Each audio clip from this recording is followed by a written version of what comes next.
We have a table in the Fiscal Monitor that looks at some examples of how countries deploy cash transfers and more generally social programs. And there's a lot to learn from India. There's a lot to learn from some other examples around the world. We have examples from pretty much every continent and every level of income.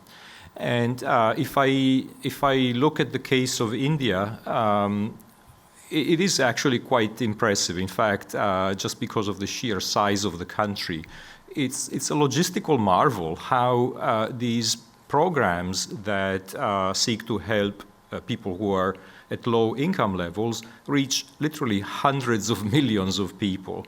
There are programs that target specifically women. There are programs that target the elderly, farmers. Perhaps the interesting part is that in these examples, there's a lot of technological innovation. In the case of India, one thing that is striking is the use of the unique identification system, the Aadhaar. But in other countries also, there's greater use of sending money through mobile banking to people who actually don't have a whole lot of money, but they have a cell phone.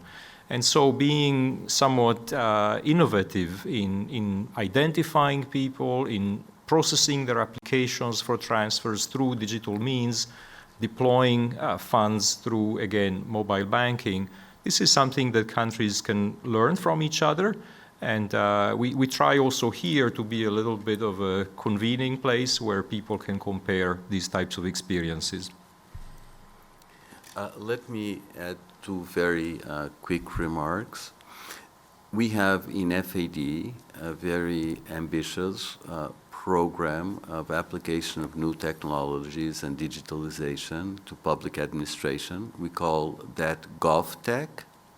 And we're collaborating with India in that context as one of the most inspiring examples of the application of technology to solve very complicated issues of targeting support to the people who need it most. And that was what Paolo was very much emphasizing.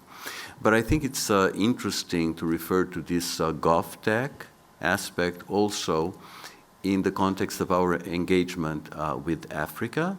And we have been working with many African countries in the area of GovTech, and also in Africa.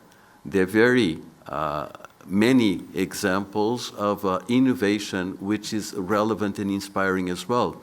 And so the exchange of experiences that Paolo was talking about is something that we're trying to organize, and the amount of learning that can take place is actually quite surprising. There is a lot going on in India, in Africa, and in other parts of the world. If you like the video, do like, comment, share, and subscribe.